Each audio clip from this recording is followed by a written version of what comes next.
बहुत सारी इंपॉर्टेंट बातें जिसको लेकर चर्चा होनी चाहिए। आपको लगता है कि डिजास्टर रिस्पांस के लिए जैसी तैयारी किसी भी देश की होनी चाहिए फॉर दैट मैटर, वैसी तैयारी इस दौरान देखने को मिली है? या फिर अगर बड़े स्तर पर इसमें कोई बदलाव करने हो और पॉजिटिवली आपकी तरफ से कुछ सुझाव जाने हो तो वो क्या होना चाहिए?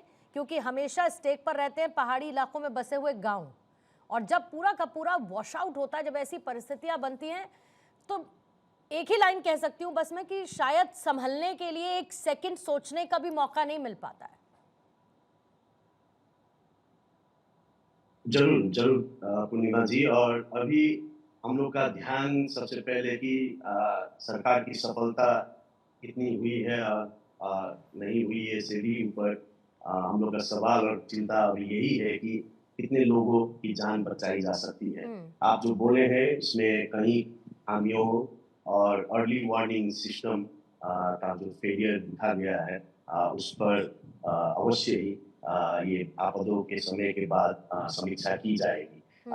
आपदा के समय विपक्ष का दायित्व सरकार को कमजोर करना नहीं, जहाँ जरूरत है वहाँ सहयोग करना है, लेकिन इसका मतलब अकाउंटेबिलिटी भी छोड़ देना भी नहीं है। आज रेस्क्यू और रिलीफ में सरकार के साथ हम प्रतिपक्ष दल साथ खड़ा होना चाहिए और हैं हम लोग कंटिन्यूअस, लेकिन संकट के बाद बैठकर ईमानदारी से समीक्षा करना चाहिए कि तैयारी कमी थी और अगली बार क्या बेहतर करना है। मैं अंत में एक बात रखना चाहता हूँ कि एक मजबूत सवाल अभी तभी हमारे एक्सपर्ट्स सभी बोले हैं कि ग्लोबल साउथ का, हमारा साउथ एशिया का एक मजबूत सवाल ये है कि क्या ये केवल प्राकृतिक आपदा है? क्योंकि प्रकृति से के सामने हम ज़रूर कोई नियंत्रण तो नहीं कर सकते, हम्म। लेकिन डिजास्टर और डिजास्टर में होने वाले नुकसान में फ़र्क है। मैं क्या कहना चाह रहा हूँ कि बाढ़ आना प्राकृतिक घटना हो सकती है, लेकिन अगर अर्ली वार्निंग नहीं है, इवैक्यूएशन प्लान नहीं है, हम्म। कमज़ोर इंफ्रास्ट्रक्चर है और लोगों को समय पर हम्म। सूचना नहीं मिलती, तो उसमें होने वाला नुकसान केवल प्रकृति की ज़िम्मेदारी नहीं है, वो हम्म। प्रशासन, शासन और संपूर्ण देश की ज़िम्मेवारी रह नहीं, लेकिन सकती है। साथ ही जो इसीलिए हमको लेकिन जो साथ ही कंचन जी, भारत की तरफ से तत्काल राहत पहुंचाई गई, और मुझे लगता है कि भारत की एक पॉलिसी जो हमेशा से नेबरहुड फर्स्ट की रही है, भारत ने उस नेबरहुड फर्स्ट पॉलिसी का धर्म हमेशा से निभाया है। लेकिन इसको आप लोग एक तत्काल राहत के तौर पर देखते हैं, या फिर लॉन्ग टर्म एक कोऑपरेशन ऐसे डिजास्टर मैनेजमेंट के लिए होनी बहुत जरूरी है? आफ्टर ऑल पड़ोसी ज़रूर, मुल्क ज़रूर। हैं।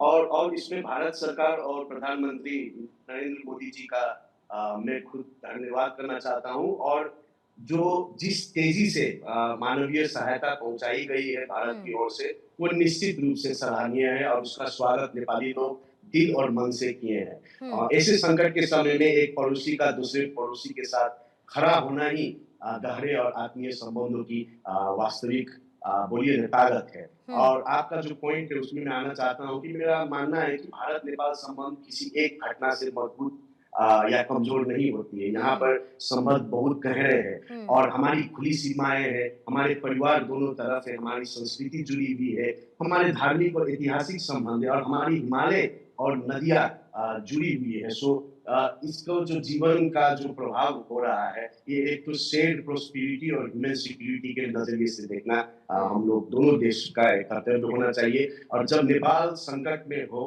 और भारत मदद करे, या जब भारत के किसी सीमावर्ती इलाकों में नेपाल की जानकारी से लोगों की जान बच सके, तो ये पड़ोसी संबंध की वास्तविक भावना है मुझे लगता हम्म। है। इसीलिए हमें सिर्फ केवल रिलीफ मटेरियल नहीं चाहिए, हम्म। यहाँ हमें नॉलेज, टेक्नोलॉजी, ट्रेनिंग और इंस्टीट्यूशनल कॉपरेशन की जरूरत है। और हम्म। मैं देखता हूँ कि वो गैप हम लोग सदियों से यहाँ पर डिफरेंट पॉलिटिकल डिफरेंसेस के कारण भी हो सकता है और इंस्टीट्यूशनल इनकैपेसिटी के कारण भी हो सकता है। हम्म। उस डिबेट पर को अभी रोक कर हमें क्या देखना चाहिए कि भारत और नेपाल के पास एक क्या शेयर्ड नॉलेज का, एक डिजास्टर रिस्पांस का, सैटेलाइट टेक्नोलॉजी का, वेदर फोरकास्टिंग का, अर्ली हम्म। वार्निंग और इमरजेंसी लॉजिस्टिक्स में क्या हम लोग एक मिसाल कायम कर सकते हैं। क्योंकि प्रकृति में से ही जुड़े हुए हैं, हिमालय हम्म। हमारे जुड़े हुए हैं, हमारे नदियाँ जुड़े हुए हैं, तो समस्या और शेयर्ड प्रोस्पेरिटी भी जोड़ना चाहिए। हम्म। अंत में आज हमें राहत की जरूरत तो है, लेकिन कल हम ऐसी व्यवस्थाएं कि हम्म। एक ऐसी व्यवस्था की जरूरत है कि जो हमें राहत की जरूरत ही कम कर बिल्कुल दे, सही और बात उसमें है। मुझे लगता है हाँ। नेपाल और भारत हम लोग हम्म। साथ साथ आगे बढ़ सकते हैं। हाँ, बिल्कुल, किसी भी आपदा के आने से पहले ही तैयारी इतनी मजबूत हो कि आपदा आए भी तो हम उससे तैयार रहें, उसको उस चुनौती के लिए, उससे राहत पाने के लिए, उससे पार पाने के लिए।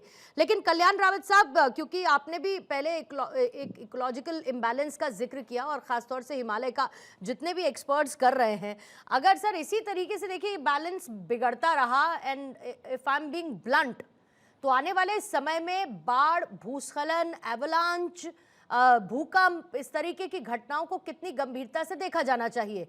और अगर एक स्ट्रेट फॉरवर्ड राय अगर चेतावनी के तौर पर सरकारों को दी जाए, ऐसा कौन सा फैसला है हिमालयन रेंज को लेकर जिसे टाला नहीं जाना चाहिए आप, और अगर अब टाल दिया तो संभवतः बहुत देर हो सकती है। आपने सही कहा। अभी सभी लोगों के विचार थे, बहुत ही महत्वपूर्ण विचार थे। मेरा कहना यह है कि मैं तो काफ़ी हिमालय में गया हूं और वो देखा है मैंने। तो सबसे पहले जो हमारा हस्तक्षेप हिमालय में हो रहा है, लगातार बढ़ता जा रहा है, ये सबसे ज़्यादा खतरनाक है। हिमालय की हम पर्यटन नीति बना रहे हैं, हिमालय में लाखों लोगों को भेजने की बात हो रही है। हम नदी के पेट पर और हिमालय के पेट में पर्यटन को क्यों घुसेड़ रहे हैं? हम देखें तो उसमें कम से कम उसमें बात आए तो हम उन लोगों को एक कंट्रोल करें, एक ऐसी नीति बने कि कम से कम लोग जो है हिमालय की तरफ जाएं, जो जाएं तो उसका कोई नीति बने किस तरह से हम हिमालय में जाए। लाखों लोग जो है हिमालय की सीमा रेखा, और आप देखें कि जो हमारी स्नो लाइन है वहां तक भी पहुंच रहे हैं। हमारा हमको पर्यटन ठीक है, पर्यटन से हमारा देश का वो चलता है, हमारे राज्य की इनकम होती है, बहुत सही है। लेकिन आज हिमालय जिस नाजुक स्थिति में, हम उससे छेड़छाड़ को रोकना पड़ेगा और पर्यटन की नीति बनानी पड़ेगी। दूसरी बात जो है, जहां जहां हमारे वैज्ञानिकों ने जो चिन्हित किए हैं कि ये स्थान बहुत खतरनाक हैं, जहां ग्लेशियर लेकें बन रही हैं, जहां इस तरह के हैं, वहां के आसपास के लोगों को, वहां के गांव को इस बारे में प्रशिक्षण दिया जाना चाहिए, उनको जागरूक किया जाना चाहिए ताकि वो हर समय सचेत रहें। और उसके लिए एक हमारी जो अर्ली वार्निंग जो हमारी वो है, वो बहुत मजबूत होनी चाहिए।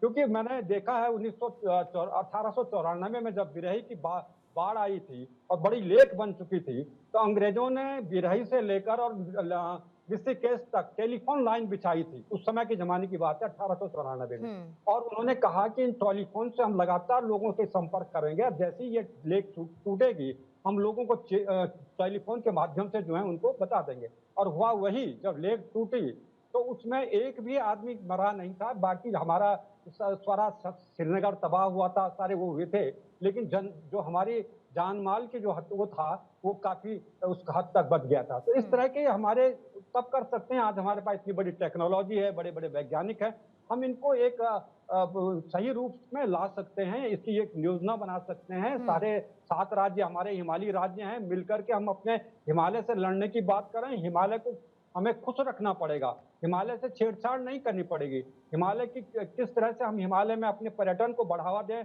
उसकी एक नीति बननी चाहिए, ताकि हम हिमालय में अनावश्यक जो हस्तक्षेप न करें। बुग्यालों में बड़ा हस्तक्षेप हो रहा है, बुग्याल हिमालय के वो हैं, वहाँ भी देखिए आप, लगातार वहाँ भूस्खलन होने लगा है। लगातार दयारा में देखा मैंने, उधर तुंगनाथ के ऊपर चंद्रशिला में देखा, लगातार वहाँ भूस्खलन बढ़ने लगा है। और वो भूस्खलन बढ़ेगा तो वो सबसे ज्यादा खतरा हमारे नीचे के गांवों के लिए होगा और उसके लिए होगा।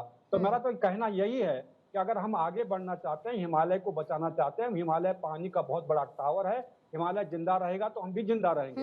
हमें हिमालय की नीति बनानी चाहिए सब मिल करके, चाहे हमारे पड़ोसी देश हों, जहां जहां तक हिमालय फैला है, और हम मिल करके और यहाँ के लिए ये कदम उठाएं कि हम एक दूसरे के साथ मिलजुल करके इस आपदा के समय भी काम आए। जो आपदा आ रही है, जिस तरह के ये कार्यक्रम किए जा रहे हैं, जो सकारात्मक कार्यक्रम है, जो प्रभावशाली कार्यक्रम है, उनके एक दूसरे को हम वो दें कि जिस तरह के काम से हम हमने रिड्यूस किया है, अपने आपदा को रिड्यूस किया है, उनके हम एक दूसरे को शेयर करें।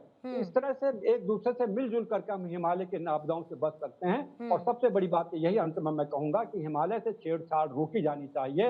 हम हिमालय को हमें गाय की तरह धोना नहीं है, बल्कि हिमालय को बचाना है, क्योंकि हिमालय तीसरा ध्रुव है पूरा जो बीच में मानदंड की तरह खड़ा है, वो हमारे जीवन का आधार है। इसलिए हमें ये हिमालय के इन ग्लेशियरों के साथ, इनके साथ जिस तरह से है, हमें ये देखना होगा कि हम इन ग्लेशियरों को किस तरह से बचा सकें। ज्यादा जो ग्लेशियर वो तक पिघलने लगे, तो कहीं ठीक है है सर। ही नहीं। ठीक तो ये सारा हमें देखना पड़ेगा। ठीक है। जी।